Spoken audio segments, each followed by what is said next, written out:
अब हमारे पास हमने क्या करना है, आर्क हमने ड्रा कर लिया, ठीक है। तो अब हमने क्या करना है, अब देख लें, एक लाइन ड्रा करनी है, कहाँ से, इस पॉइंट से लेके यहाँ तक। तो ये हमारे पास क्या आ जाएगा, पॉइंट डी, और लिंक 3 हमें डिफाइन हो जाएगा, यही होगा। जी सर। ठीक है, इस तरह हमने एक और लाइन ड्रा कर रहे हैं।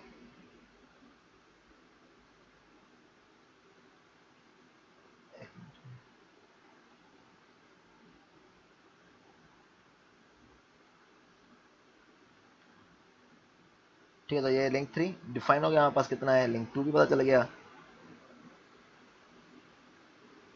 ठीक है, अब हमारे पास क्या गिवन है, distance from point C to point P is 75 millimetre. Point C से कितना है 75, और पॉइंट डी से 145 मिलीमीटर तक। ठीक है, पॉइंट सी से 75 और पॉइंट डी से 145 मिलीमीटर। तो हमने क्या करना है, डी जो हमारे पास है, हमारे पास कंपास है, उसको 75 मिलीमीटर तक ओपन करें। तो हमने क्या करना है, 75 मिलीमीटर पर एक इस पॉइंट से आर्क लगाना है यहाँ कहीं। ठीक है, इसी तरह होगा 75, ये पॉइंट सी है, ये कौन सा पॉइंट है, पॉइंट सी।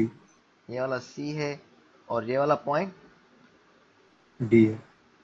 डी है। तो सी पॉइंट से हमने 75 मिलीमीटर पे हमने आर्क लगाना है, और दूसरा पर पॉइंट डी से हमने कितने पे लगाना है, देख लें, पॉइंट डी से हमने 145 मिलीमीटर पे एक आर्क लगाना है। पॉइंट डी से हमने 145 मिलीमीटर पे आर्क लगाना है, क्योंकि हमने पी पॉइंट की पोजीशन फाइंड आउट करनी है। तो हम बोल रहे हैं यहाँ कहीं मैश हो रहा है, सपोज करते हैं, एक मिनट है, ये सिग्नेचर,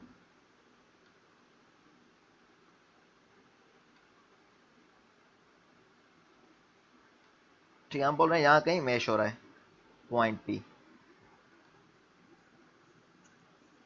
ठीक है, तो हमारे पास क्या करेंगे, अगेन यहाँ से लेके एक पॉइंट ड्रा करेंगे।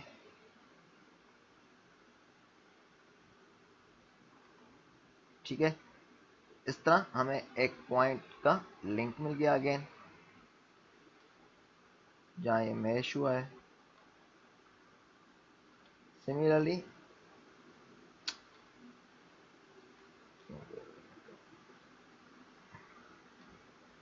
सिमिलरली हमने इस पॉइंट से भी एक लाइन ड्रा करनी है। ये पॉइंट हमारे पास सपोज करें ये वाला आ गया, जहाँ पर ये मीट हुआ है वहाँ हम तक लेके जाएंगे। ठीक है, तो हमारे पास एक डायग्राम बन गई है।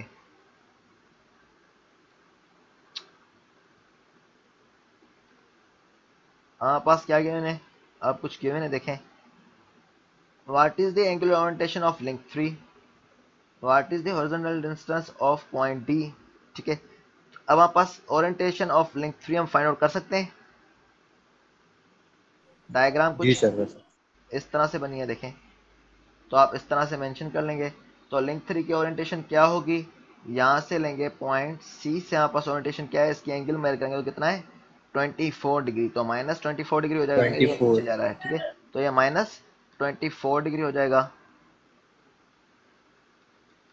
इसने कितना बताया है, नीचे बताया इसने, ठीक है, -24 लिखा हुआ है, सही है। सिमिलरली हमने क्या फाइंड आउट करना है,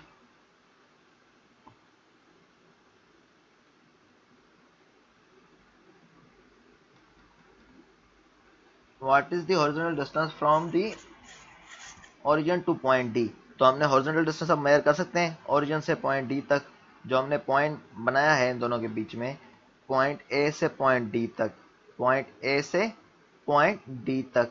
तो ये हमने डॉटेड लाइन वैसे ही दी हुई है, तो हम डॉटेड लाइन ऐसे हमने दी हुई थी जिसको, तो ए पॉइंट की ओरिएंटेशन बनी है, तो हम दोनों इन दोनों के बीच में डिस्टेंस मेजर करेंगे ए से लेके डी तक।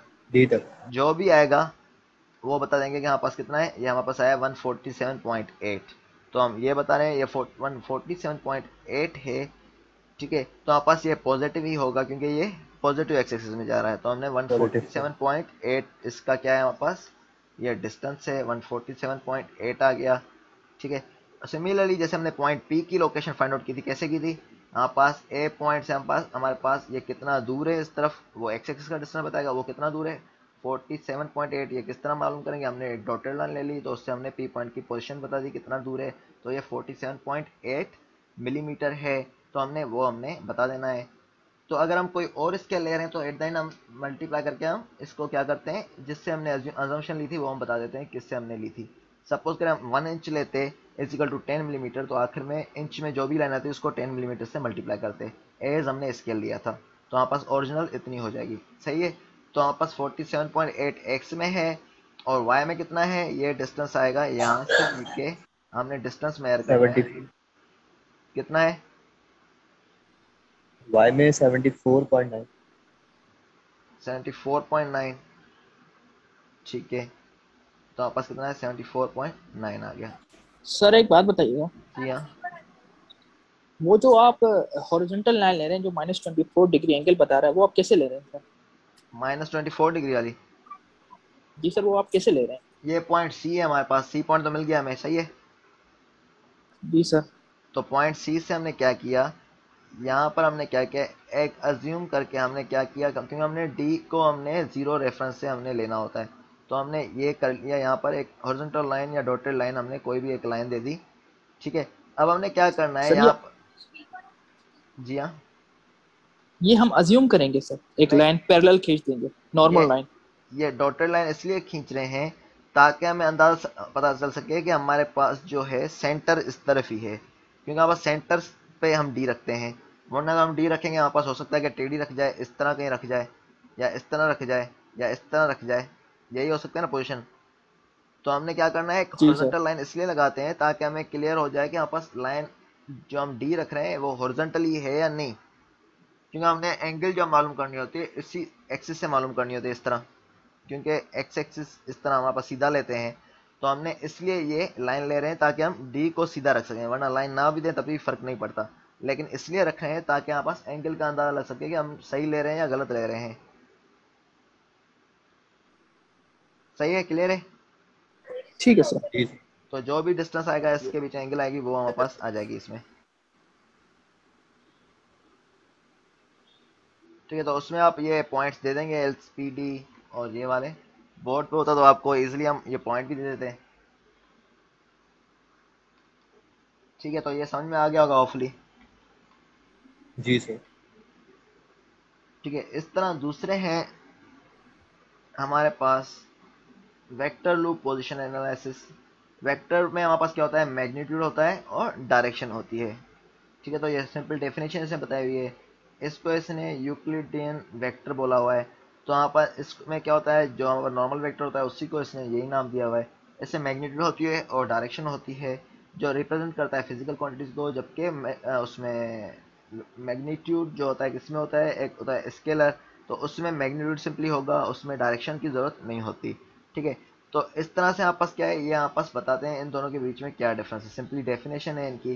तो आप वेक्टर को किसी को रिप्रेजेंट करना है, हमने क्या करते हैं इसमें ओरिएंटेशन देते हैं और एक एंगल गिवन है, तो हम क्या करते हैं इसको एम कॉस थीटा हो जाएगा एक्स एक्सिस के लिए, और वाई एक्सिस के लिए एम साइन थीटा होता है, यही होता है, क्यों हमारे पास एंगल एक्स एक्सिस से गिवन है, यही है, एक वेक्टर है जी जी एम, सर। सर। तो इसका हमारे पास एंगल गिवन है थीटा एक्स एक्सिस, तो हम एम एक्स लेते हैं एम कॉस थीटा, और एम वाई लेते हैं एम साइन थीटा। तो इस तरह हमारे पास क्या जी होता है, हमारे पास रिजल्टेंट वेक्टर हम फाइंड आउट कर रहे होते हैं। तो m is equal to M cos theta है एक्स एक्सिस में, और y एक्सिस में m साइन थीटा ले लेते हैं। ठीक है, इस तरह हम इसके डिफरेंट कंपोनेंट फाइंड आउट कर रहे होते हैं। हम टोटल वेक्टर जो बताते हैं वो क्या है, सम है डिफरेंट वेक्टर्स का। सपोज करें यहाँ पर 2 वेक्टर्स हैं v1 और v2, तो हमारे पास टोटल वेक्टर जो सम होगा किसका होगा, v1 प्लस v2 का, यही होगा। अगर यहाँ पर 2 वेक्टर हैं तो हमारे पास क्या होगा, इसकी ओरिएंटेशन होगी, सपोज करें एक वेक्टर यहाँ है, सारों के एंगल एक्स एक्सिस सही गिवन है, एक वेक्टर यहाँ है दूसरा वेक्टर यहाँ कहीं है। ठीक है, अगर हमारे पास एक वेक्टर यहाँ पर है दूसरा वेक्टर यहाँ कहीं है, ठीक है, तो हमारे पास क्या लेते हैं, हमारे पास इसने नाम क्या क्या दिए हैं, m1 और m2 दिया हुआ है नाम। ठीक है, तो यहाँ पर m1 है दूसरा m2 है, सपोज करते हैं, यहाँ पर इसने डायग्राम नहीं शो किया, चलो सही है। ठीक है, तो हमारे पास क्या है, m1 यहाँ पर है दूसरा m2 क्या होगा, यहाँ कहीं होगा, तो हमारे पास एंगल दोनों का अलग अलग गिवन है, इसका थीटा गिवन है उसका थीटा 1 गिवन होगा। तो हम क्या लेंगे उसके लिए, हमारे पास जब भी v1 के कंपोनेंट फाइंड करेंगे तो हमारे पास क्या होगा, m1 cos थीटा 1 और m1 sin theta 1। Similarly v2 के लिए m2 cos theta 2 m2 sin theta 2। सही है, यही होता है। समझ में आ रही है बात? जी सर। ठीक है, मैं बता रहा हूँ कि अगर हमारे पास एक्स एक्सिस और वाई एक्सिस के बीच में एक वेक्टर गिवन है, ये मैंने एक्सिस ड्रा कर लिए हैं, सपोज करते हैं एक्स और वाई एक्सिस। ठीक है, तो मैंने बता दिया एक वेक्टर m1 है, इसकी एंगल कुछ है, यहाँ पर है थीटा है 1, और m2 की यहाँ कहीं है, तो दोनों एंगल एक्स एक्सिस से गिवन है। ठीक है, तो ये क्या आपस एक्स एक्सिस से ये भी गिवन है, ये भी एक्सिस से एंगल गिवन है, तो आपस क्या होगा इसका कंपोनेंट, आपस ये m1 है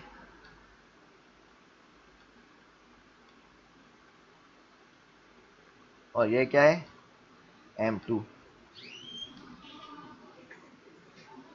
ठीक है, तो हम बोल सकते हैं m1 के कंपोनेंट क्या होंगे, m1 cos थीटा 1, ठीक है, और M1 sin theta 1 m sin theta 1, और m2 cos थीटा 1 और m2 sin cos theta theta 2, 1 क्योंकि हमारे पास एंगल x एक्सिस से गिवन है। अगर हमारे पास y एक्सिस से एंगल गिवन होती तो फिर हमारे पास cos थीटा और sin थीटा का चेंज हो जाता कॉन्सेप्ट। ठीक है ना, y एक्सिस से गिवन होती तो हमारे पास एंगल, तो हम क्या करते हैं x एक्सिस के लिए हम sin थीटा यूज करते हैं, y एक्सिस के लिए cos थीटा करते हैं। ठीक है, फिर जी हम cos सर। क्या करते हैं, x कंपोनेंट को आपस में ऐड करते हैं और y कंपोनेंट को आपस में ऐड कर लेते हैं, क्योंकि हमारा summation of x forces in x is equal to x component होते हैं सारी फोर्सेज का, तो हमारे पास x1 प्लस x2 लेते थे। ये इंजीनियरिंग मैकेनिक्स के ई हैं जो आपने पढ़े होंगे सेकंड सेमेस्टर में जी स्टैटिक्स सर। में।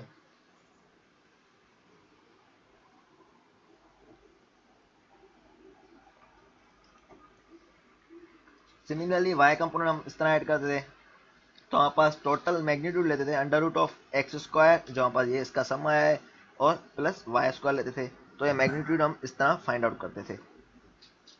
और theta is equal to tangent inverse Y over X लेते थे, Y component upon X perpendicular upon base लेते थे। ठीक है ना, तो इस तरह हम एंगल जी फाइंड आउट सर। करते थे। तो यहाँ पर ये वाला क्या है, यहाँ पर सेकंड सेमेस्टर से ही है, तो ये क्लियर होगा। ठीक है, इसलिए मैं इतना डिटेल में नहीं जा रहा हूँ इसमें, क्योंकि ये बेसिक चीज़ें हैं। अब हमारे पास क्या है, हमारे पास डिफरेंट टेक्निक्स यूज होती हैं इसमें एनालिसिस करने के लिए। ये कंप्यूटर के थ्रू भी कर सकते हैं, जिसको हम बोलते हैं कंप्यूटेशनल एनालिसिस। ठीक है, तो उसमें क्या होगा, हमारे पास मैटलैब के थ्रू कर सकते हैं, या दूसरा होता है EES इंजीनियर इक्वेशन सॉल्वर। ठीक है, तो उसके थ्रू भी कर सकते हैं। तो ये डिफरेंट सॉफ्टवेयर होते हैं, देखें लैब में होता है या नहीं होता, यहाँ पर कोर्स में मेरे ख्याल में नहीं हो पाएगा। अगर टाइम लगा तो एट द एंड करेंगे आपको क्लियर करवाने के लिए, या सॉफ्टवेयर समझा लूँगा अगर टाइम लगा तो, वरना नहीं तो हम क्या करेंगे इसमें ये वाला अलजेब्रिक मेथड कर लेते हैं। ठीक है, तो इसका मैं ओवरव्यू देता हूँ क्या होगा। ऐसे मैटलैब पे कोड जनरेट करते हैं। मैटलैब पे कोड जनरेट करने का क्या मकसद है, हम इसलिए जनरेट करते हैं ताकि हमारे पास कोई ना कोई वैल्यूज़ मिल जाए जो हमें डायरेक्टली हम पुट कर रहे हैं। तो उसमें क्या होगा, हमारे पास जो भी वैल्यूज़ पुट करेंगे तो हम कंप्यूटर के थ्रू ही बना रहे होंगे, तो हमारे पास क्या होगा, कंप्यूटर के थ्रू सॉल्यूशन मिल जाएगा। और EES क्या होता है, एक इंजीनियरिंग इक्वेशन सॉल्वर, ये भी एक सॉफ्टवेयर है। तो इसमें क्या होती है, हमारे पास इंजीनियरिंग इक्वेशन है। आप सेंजिल का बुक लेंगे ओरिजिनल, जैसे कि थर्मोडायनेमिक्स है, फ्लूइड मैकेनिक्स है, सेंजिल की ओरिजिनल बुक लेंगे तो उसके साथ आपको CD मिलेगी, उसमें सॉफ्टवेयर होता है EES इंजीनियरिंग इक्वेशन सॉल्वर। ठीक है, या नेट से भी आपको मिल जाएगा। तो ये बुक के साथ दिया जाता है इसलिए ताकि हमारे पास कुछ न्यूमेरिकल्स होते हैं जो हमारे पास कंप्यूटर के थ्रू सॉल्व हो, तो ये उसके लिए। तो सिंपली उसमें इक्वेशंस देनी होती हैं, उसके थ्रू हमने जो हमारे पास गिवन होता है उसको सॉल्व करना होता है। ठीक है, तो इस तरह कोडिंग हम डिफाइन करते हो तो उसमें ये ऐड करता जाता है और सम करता जाता है। तो ये वाला टॉपिक करना है position analysis of 4 bar linkage. हमने क्या करना है, position analysis of 4 bar linkage हम कर रहे हैं अलजेब्रिक मेथड से। हमने पहले किया था सिंपली किससे, ग्राफिकल पोजीशन से। अब हम कर रहे हैं अलजेब्रिक मेथड से। ठीक है ना, तो इसने सॉफ्टवेयर के थ्रू भी बताया हुआ है किस तरह होगा। ठीक है, अब हम क्या करेंगे किससे, हम सॉफ्टवेयर का भी नहीं कर रहे हैं, सॉफ्टवेयर का भले पढ़ लेना बुक से क्या है, अगर टाइम ले तो सॉफ्टवेयर का आप खुद के लिए इंटरेस्ट के लिए ये कर लेना। ठीक है, अगर टाइम लगा मैं भी एट द एंड करवा लूँगा, लेकिन लग रहा नहीं है टाइम इतना मिलेगा। ठीक है, फिर हम क्या कर रहे हैं इसमें डायरेक्टली अलजेब्रिक में आ जाएंगे किस तरह करना है हमने। Vector loop method close system analysis के लिए। ठीक है, तो इसमें क्या होगा हमारे पास L2 sin theta 2 plus L3 sin theta 3 के थ्रू हम करेंगे। ठीक है, तो अब हमारे पास क्या करते हैं इसमें, ये मैं बता देता हूँ। इसकी थ्योरी पढ़ लेते हैं, न्यूमेरिकल मैं नेक्स्ट लेक्चर में ही करें। नेक्स्ट लेक्चर मंडे को ही होगा, मंडे को फ्री है ना आप लोग?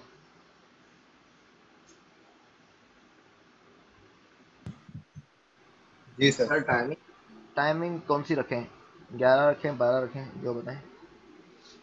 सर नमाज जोहर के बाद रखें सर। नहीं सर, 3 से 4 के दरमियान में देखिएगा सर। क्या सर आप 12 बजे रखें, सही है। 12 बजे रख लेते हैं, 1 या 1.5 घंटे का हो जाएगा। नमाज 1:30 बजे होती है ना, यस सर। तो नमाज के जी बाद सर 12 बजे लगा। सही है, नमाज के बाद, नमाज तक फ्री हो जाएंगे, क्योंकि नमाज 1:30 बजे होती है मेरे ख्याल में, तो नमाज तक होपफुली यस फ्री हो सर, जाएंगे। Yes sir. ठीक है, तो इसकी थ्योरी देख लेते हैं, इसमें क्या है मैं बता दूँ। तो ये थोड़ा बहुत देख लें, ताकि आप मेथड भी पढ़ना हो, जिसको शौक को पढ़ने का, लग रहा नहीं है होगा किसी का शौक, है किसी को? जी सर। ऑनलाइन ने वैसे ही सुस्त कर लिया तुम लोगों को, तो बोल रहा हूँ किसी को यस सर। शौक तो होगा नहीं वैसे ही पढ़ने का। सर सही बात है ये सर। सर मिड टर्म की क्या एक्सपेक्टेशन है? मेरे ख्याल में ईद के बाद ही होंगे शायद, क्योंकि अभी तक आया नहीं है, तो इस वीक तो होने से रहे। ठीक है सर। तो देखते हैं, अभी तक तो आया नहीं है, जब आएगा हमें 4-5 दिन पहले पता चल जाएगा। लेकिन लग रहा है यही है पॉसिबिलिटी, किसी किसी स्टूडेंट ने बोला था कि हमने पता किया है कि बोल रहे हैं सर कि ईद। क्योंकि कोर्स कंप्लीट नहीं हुआ है ना तकरीबन। हाँ, तो कुछ स्टूडेंट बोल रहे थे कि मतलब कि कुछ स्टूडेंट बोल रहे थे, हमने तो पता नहीं किया, लेकिन स्टूडेंट बोल रहे हैं हमने पता किया, वो बोल रहे हैं कि ईद के बाद ही होंगे, प्रोबेबिलिटी यही है, क्योंकि वरना तो इस नेक्स्ट वीक से होने थे, नेक्स्ट वीक होने से ही रहे, क्योंकि कोर्सेज कुछ लेट ऑफर हुए हैं, और आप लोग भी बिजी थे इसमें, ऑनलाइन में, उसमें आई ग्रेड लैब में। ठीक है, अब हमारे पास क्या जी है, सर। लिंक्स गिवन है। अब देखिए हमारे पास ये पैरेललोग्राम लॉ के थ्रू हमारे पास क्या है, एक लिंक ये वाली है, दूसरी ये है, तो हमारे पास एक L4 है, दूसरी L3 है। ठीक है, तो हमारे पास 4 लिंक्स गिवन है, तो हमारे पास इनकी कुछ ना कुछ एंगल है, θ1, θ2, θ3, θ4। तो हम अज्यूम करते हैं, इसमें हम क्या कहते हैं कि L2 plus L3 is equal to L1 plus L4। ठीक है, L2 प्लस L3 हमारे पास बराबर है किसके, ये लेंथ है जो इन दोनों की, ये बराबर है, इसका मैग्नीट्यूड कम हो रहा है जबकि इसका बढ़ रहा है, तो L1 प्लस L4 के इक्वल है। जब हम x कंपोनेंट लेंगे इसका, तो हमारे पास हमने क्या लिया है, L2 प्लस L3 लिया है, L2 प्लस L3, तो x कंपोनेंट क्या होगा इसका, L2 cos थीटा हो जाएगा। सिमिलरली L3 के लिए L3 cos थीटा। ठीक है, इज इक्वल टू इसका क्या होगा, L1 cos θ1, L4 cos θ4। तो एक कंपोनेंट में ये सारे कंपोनेंट रहेंगे, L2 cos θ2 plus L3 cos θ3 is equal to L1 cos θ1 plus L4 cos θ4। Similarly y component के लिए क्या होगा, sin थीटा आ जाएगा सिंपली cos थीटा की जगह, तो इस ये क्या हो जाएगा, L2 sin θ2 plus L3 sin θ3 is equal to L1 sin θ1 plus L4 sin θ4। जो हमारे पास एंगल है यहीं से आते जाएंगे। ठीक है, तो हमारे पास ये कौन सा होता है, 4 बार वेक्टर लूप कहलाता है ये। ठीक है पूरा, तो इसमें क्या है, पोजिशन एनालाइज करें 4 बार लिंकेज का। 4 बार लिंकेज क्यों कह रहे हैं, क्योंकि हमारे पास 4 बार्स लगी हुई है इसमें, कितनी है, L1 L2 L3 L4, 4 बार लगी हुई है, इसलिए हम 4 बार लिंकेज कह रहे हैं। तो यहाँ पर इसमें यहाँ पर डिफरेंट लिंकेज फाइंड करना होता है, तो हमने सपोज करें एक एंगल गिवन है दूसरा नहीं गिवन, तो हम इन सारों का रिलेशनशिप निकाल सकते हैं माइनस प्लस को उस तरफ लेके जाके। तो हमने क्या किया है, इसमें हमारे पास सपोज करें हमारे पास एक तरफ गिवन है, तो हमने क्या कर दिया, L4 को उस तरफ लेके आए, L3 माइनस इस तरफ हो जाएगा ये वाला, और ये वाला उस तरफ जाएगा, तो L2 उस तरफ माइनस हो जाएगा, तो सिंपली पोजीशन हमने चेंज की हुई है। तो इस तरह हमने क्या करना होता है, इसमें एनालाइज करना होता है। ठीक है, तो इसमें आप डिफरेंट तरीक़ों से ये एनालाइज करते हैं। ठीक है, तो इनका ये कोडिंग में ये डायरेक्टली कोड भी यूज़ हो सकते हैं, ये मेथड्स हैं। ठीक है, तो ये कोड का बताया हुआ है, कोड का भी हम फिलहाल नहीं करें, तो ये मेटले में आप कोड लिखेंगे आपके पास आ जाएगा। तो ये हमारे पास ये टेक्निक बताई हुई है कोड लिखने की। तो हमने क्या किया, इसमें एक नंबर डिफाइन किया है, कॉम्प्लेक्स नंबर, तो इस तरह हमने बताया इसकी पोजीशन क्या है। तो आपने मेटले अब तक की भी नहीं है ना मेरे ख्याल में किसी सब्जेक्ट में? सर ठीक है करिए, सर। अभी प्रीवियस सेमेस्टर में पढ़ा है। किया है, तो सही है, आप खुद यस। प्रैक्टिस करके देखना, अंदाज़ा लग जाए किस तरह आ रहा है। तो आपको कोडिंग तो अभी समझ में आ रही है कुछ ना कुछ, ये क्या किया है बताएं। सर ये कॉम्प्लेक्स नंबर। फंक्शन डिफाइन किया हुआ है। हाँ, हमने फंक्शन डिफाइन किया हुआ है, इसमें बताया इसका पॉइंट कितना है, एंगल बताई हुई है डिग्री में। ठीक है ना, साइन डी लिखा हुआ है, मतलब कि डिग्री में हमने एंगल बताया हुआ है। तो हमने एंगल में बताया हुआ है, ठीक है। तो इसका रिलेशनशिप बताया हुआ है, एब्सोल्यूट बीबीसी एलबीसी कितना है, एब्सोल्यूट है वीबीसी के दोनों के बराबर है, ठीक है। और एंगल बताए हुए थीटा की हमारे पास क्या है, इसको कन्वर्जन बताइए हमने किस तरह करते हैं, रेडियन में कन्वर्ट अगर करनी हो तो 180/पाई करना है। फिर हमने क्या किया है, फाई को हमने डिफाइन कर लिया, इसका रिलेशनशिप जो भी गिवन होगा वो उससे करना होगा, ठीक है ना। फिर आपके पास सॉल्यूशन मिलता जाएगा फॉर्मूला लिंकेज वगैरह का।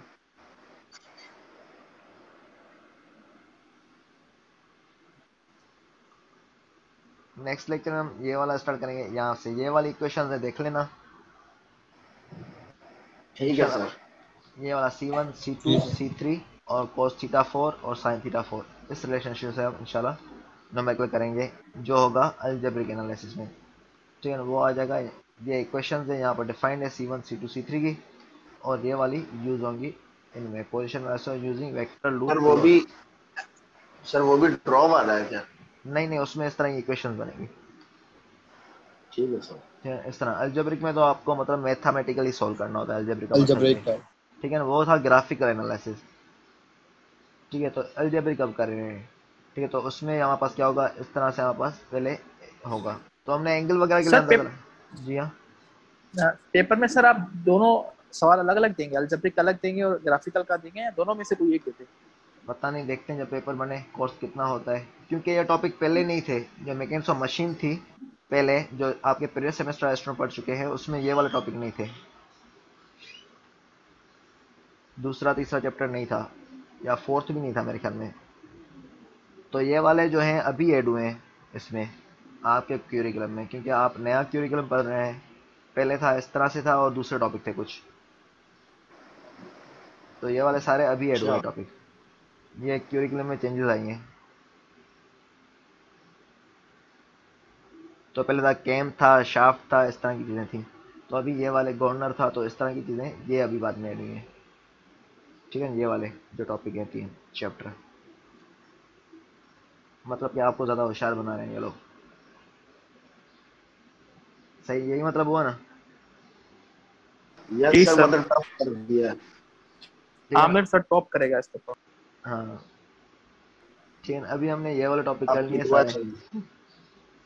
देखिए मोशन, मोशन तो डेफिनेशन है, वेक्टर क्या है, analytical vector method applies to displacement analysis और प्लेनर लिंकेज, ग्राफिकल एनालिसिस हमने कर लिया है, ठीक है। कॉम्प्लेक्स नंबर वगैरह ये आगे करते जाएंगे ये वाले।